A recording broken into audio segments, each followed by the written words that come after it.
Trouver son fournisseur d'accès Internet n'est pas une mince affaire. On pourrait croire que toutes les offres se ressemblent, et pourtant, en y regardant de plus près, on constate qu'il existe de nombreuses différences. Alors avant de choisir son offre Triple Play, mieux vaut se poser les bonnes questions. Si vous avez l'habitude de télécharger des fichiers, ou si vous devez partager une connexion entre plusieurs ordinateurs, prenez en compte le débit. Mais attention, pour envoyer plus vite des photos ou des vidéos, c'est le débit montant qu'il faut regarder, or celui-ci est généralement mal indiqué. Regardez aussi les communications téléphoniques incluses dans le forfait, et notamment les appels vers les mobiles, qui sont parfois proposés en option payante. Côté télé, vérifiez les chaînes contenues dans le bouquet de base, ainsi que l'étendue de l'offre de télé de rattrapage, appelée aussi Catch-up TV. Autre service important, le magnétoscope numérique, inclus d'office dans certaines offres, mais facturé 5 € par mois chez certains opérateurs.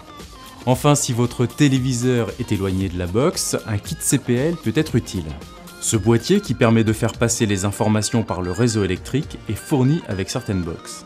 Mais avant de faire votre choix, il y a un passage obligé. Contactez les FAI ou se rendre sur leur site internet et entrez votre numéro de téléphone. En quelques secondes, vous connaîtrez les services auxquels vous pouvez prétendre.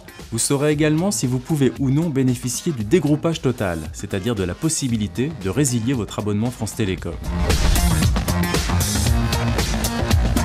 La technologie la plus fréquente, c'est l'ADSL, qui utilise le fil du téléphone. Le problème, c'est que plus vous habitez loin du central téléphonique, et plus le débit s'affaiblit. Vous risquez même de ne pas avoir accès aux services de télévision.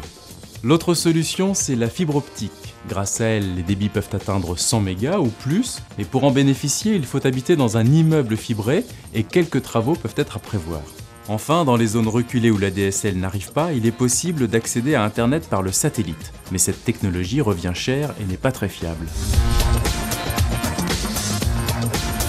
Pour une offre Triple Play de base, comptez en moyenne 32 € par mois, mais plutôt autour de 38 € pour une offre premium avec des services supplémentaires, comme un lecteur Blu-ray, un Media Center ou une assistance plus étendue. Certains opérateurs proposent également des offres Internet seules, autour de 20 € par mois, ainsi que des formules tout en un qui combinent une offre Triple Play et un forfait de téléphonie mobile. Elles permettent généralement de faire des économies mais vous lient un peu plus à votre opérateur. Les offres fibre optique quant à elles se calquent généralement sur les offres ADSL, parfois au même prix mais le plus souvent avec un surcoût. Dernier conseil avant de faire votre choix, gare aux suppléments qui ne sont pas toujours bien indiqués comme la location de la box, les frais d'activation ou le dépôt de garantie. Attention aussi aux offres qui vous promettent un tarif attractif, mais seulement pendant les 3 premiers mois, et jetez un œil aussi sur la période d'engagement et le montant des frais de résiliation.